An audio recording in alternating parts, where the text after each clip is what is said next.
Have you ever been caught off guard by a feeling you weren't expecting? A sudden shift in your life that makes you question everything you thought you knew about yourself, your relationships, and the choices you've made. This is the story of how one simple moment with an old friend left me grappling with emotions I hadn't felt in years, and how it ultimately led me to make a choice that would change everything. I'm 52. My name's Karen. I've always thought of myself as a woman who played it safe. Married young, stayed loyal, never strayed far from the life I built with my husband, Tom. We've had our rough patches, sure, but we've made it through them.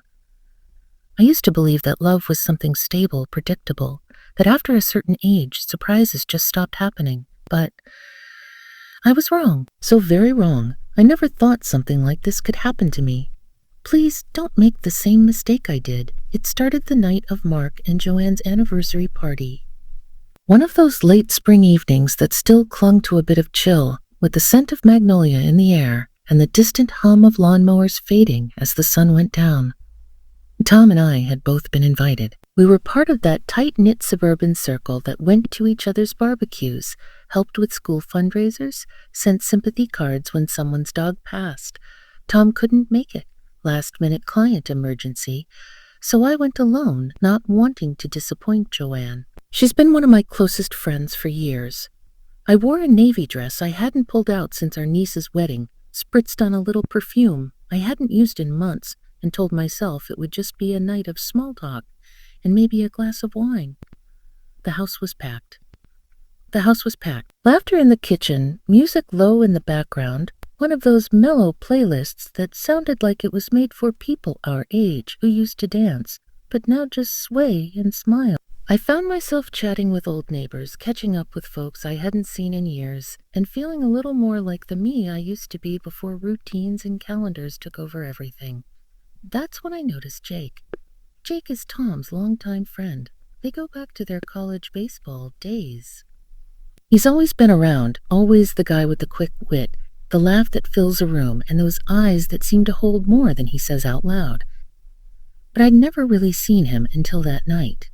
Maybe it was the way the low light from the patio lanterns caught the silver at his temples, or the way he looked at me when I said something about feeling like a ghost of my younger self, not with pity, but like he understood. We ended up talking for nearly an hour about nothing and everything. Music, books we used to love, how time has a way of making you forget what made your heart beat fast when you were younger. He listened, not in that distracted nodding way men sometimes do. He really listened. By the time the party was winding down, I realized I'd had 2 glasses of wine in my ride. Tom wasn't coming. I had planned to call a taxi, but Jake offered to drive me. His place was only a few blocks from mine, said it would be no trouble. I hesitated. It felt too personal somehow, but it also felt safe. The drive started in silence. The kind that isn't uncomfortable, just soft. The kind that wraps around you like a blanket when the night has been long. His car smelled faintly of cedar and something spicy, maybe aftershave or just him. I remember watching the streetlights glide across his face and wondering how I had never noticed how tired his eyes looked when he wasn't smiling. "You seem different tonight," he said suddenly, keeping his eyes on the road. I blinked. A different how? He smiled a little, one corner of his mouth tugging upward. A later, or maybe just more you. I don't know. Like you let something go. I didn't know what to say to that. No one had noticed me like that in years. Maybe I just forgot to carry the weight tonight, I said, surprised by my own answer. He nodded slowly. Maybe that's something you should do more often. There was a pause, long enough for me to hear my own heartbeat, to feel the weight of something shifting between us that neither of us asked for use. We pulled up in front of my house. The porch light was on, casting a soft glow on the steps. I'd walked up 1,000 times, but something about that night felt new. I turned to thank him, already reaching for the door handle, but he stopped me. "Karen," I looked at him. His voice was low, unsure. I saw something flicker in his expression, something I hadn't seen in years, not from anyone, not even Tom. He didn't say it then. Whatever it was, he swallowed it, just gave his head, and smiled like he regretted saying my name. "Get some rest," he said. I stepped out of the car, my legs heavier than they should have been, and as he drove away, I stood there on the porch for a long time, staring at the taillights disappearing down the street. I didn't know it then, but that moment, that almost confession, was the beginning of everything that came next. The next morning, I woke up earlier than usual. I sat on the edge of the bed in my robe, staring out the window at the slow drizzle brushing the glass. Tom was still asleep, breathing softly beside me, oblivious to the way my mind had been racing since Jake dropped me off. There wasn't anything wrong. Exactly. Nothing had happened, but there was something unspoken that hung in the air, something I couldn't shake. I kept thinking about the way Jake had said my name, how it had trembled at the edge of something deeper. That hesitation, that moment of restraint said more than any full sentence could. At breakfast, Tom asked me how the party went. I told him the usual, a nice, crowded, good to see everyone. I didn't mention the drive home, not because I was hiding anything I told myself, but because it didn't feel like something that needed to be said, or maybe I was afraid he'd see something in my face I hadn't admitted to yet. Later that afternoon, I found myself in the garden, kneeling beside the hydrangeas, gloved hands sunk in wet earth, just trying to quiet my thoughts. That's when my phone buzzed, a message from Jake. "Hey, I hope it was okay that I said what I did last night. If not, I'm sorry. Just felt like you needed to hear it." I stared at the screen, thumb hovering above the keyboard. I typed something, erased it, typed again. It was okay. Just caught me off guard, I guess. I wasn't expecting anyone to really see me like that. The 3 dots popped up, then disappeared, then popped up again. "You deserve to be seen, Karen. More than you know." That one hit me like a warm ache in the chest. I hadn't realized how long it had been since someone spoke to me like that, like I mattered in a way beyond obligation or routine. Over the next week, we started texting more. At first it was light, music recommendations, old movie quotes, silly memes that made me laugh more than they should have, but in between the laughs were these quiet check-ins. "How was your day? You seemed tired yesterday. Everything okay? Everything okay?" Thought of you when I heard that Van Morrison song you like. It felt harmless yet increasingly intimate. A conversation I found myself craving even though I knew it was towing a line. One afternoon, while Tom was away on a business trip, I got a message from Jake, driving past the old coffee shop downtown. "Remember how we all used to go there after softball games? Want to meet for a quick cup?" I stared at the message for longer than I should have. My thumb shook slightly as I replied, "Sure, just for a bit." When I walked into the cafe, Jake was already there, 2 mugs steaming on the table. He looked up and smiled, standing to pull my chair out like we were on a date. I laughed nervously and told him that was unnecessary.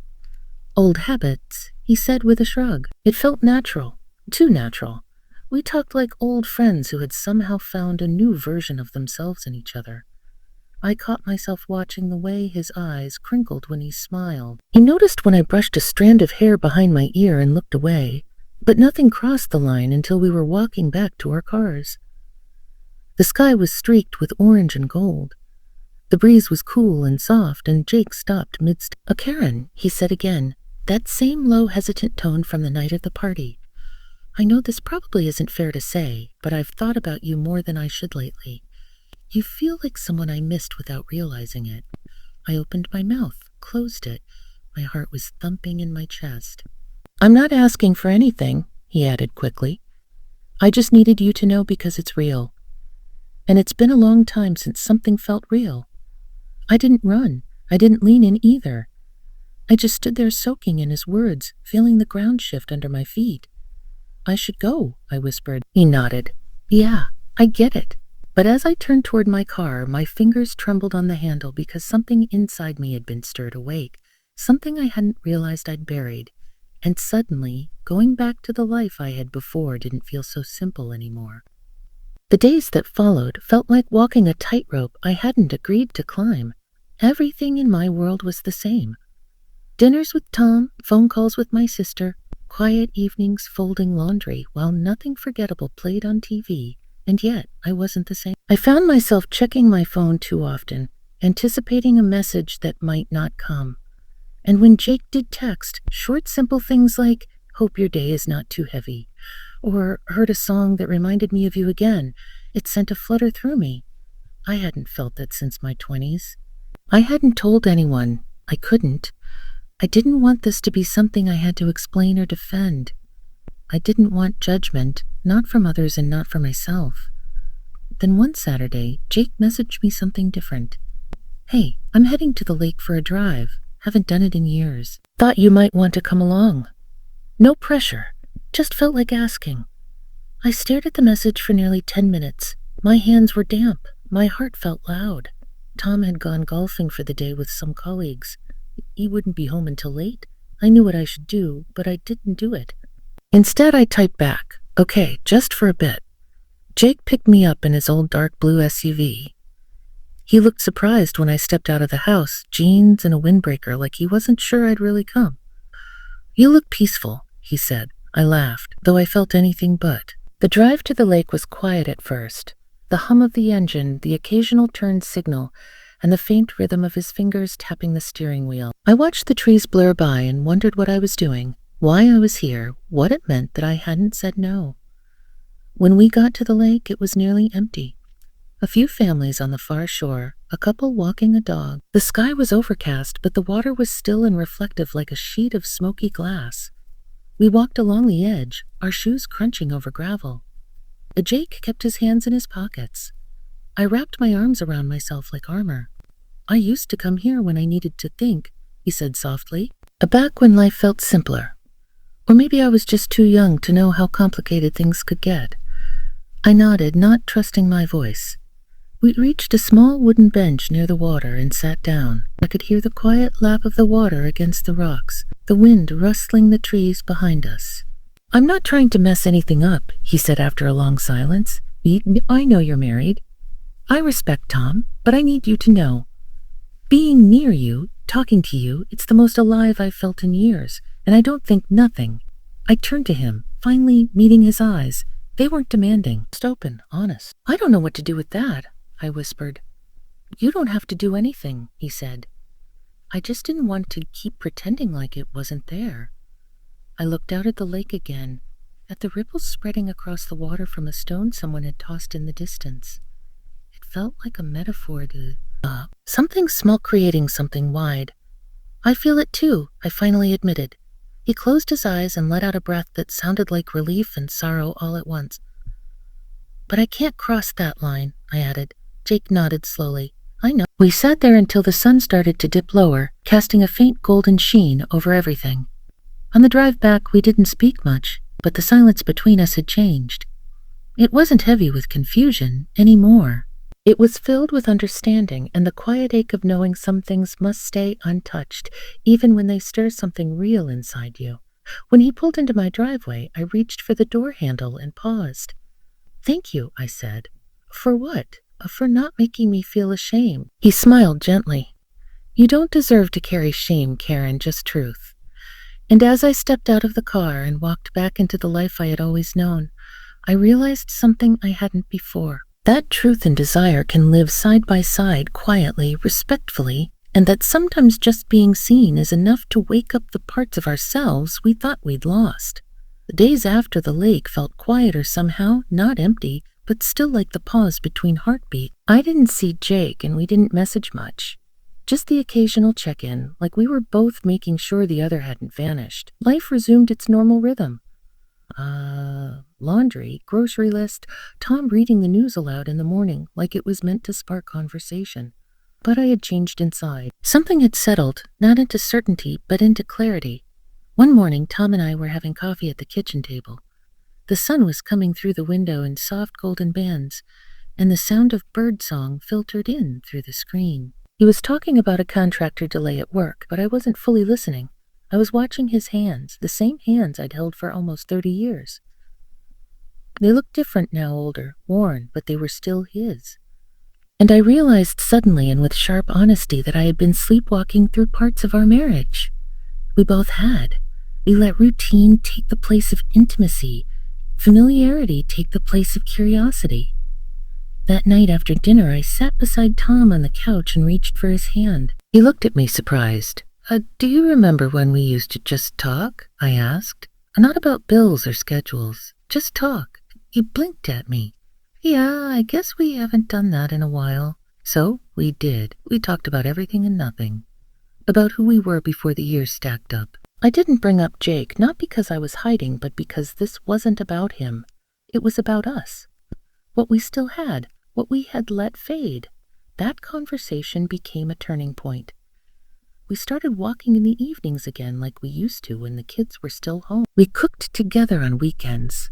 We laughed, not always easily, but honestly. Something tender returned. Something unspoken began to mend. A few weeks later, I saw Jake again. I was leaving the market when I spotted him near the entrance holding a bag of groceries. Our eyes met. He smiled. "Hey," he said gently. Hey, there was a pause. Not awkward, just full. "You look good," he said. "I feel good," I replied, and I meant it. We stood there for a moment, just breathing in the space between us. Then I stepped closer. "I'll always be grateful for that night," I said. "For the things we said, for what you helped me see in myself, but I need to move forward with what I have. I'm choosing the life I built." He nodded. "I hoped you would," and I knew he meant it. As I walked back to my car, the breeze picked up, lifting my hair from my shoulder. The sun felt warmer than it had in weeks. Later that evening, as Tom and I sat on the porch, sharing a bottle of wine and watching the last light slip behind the trees, he reached over and touched my knee. "You seem lighter lately," he said. I looked at him, smiling softly. Maybe I just remembered how to carry things differently. He didn't ask what I meant. He didn't have to. There are moments in life that wake you up. They don't always come in the ways you expect. And sometimes it's not a thunderclap, but a soft voice in the dark. A quiet ride home. A shared silence by the lake. I made a choice, not out of guilt, not out of fear, but from understanding. And I carry that night with me still, not as a burden, but as a whisper, a reminder that being seen is powerful, and that sometimes the most important journey is the one that brings you back home to yourself.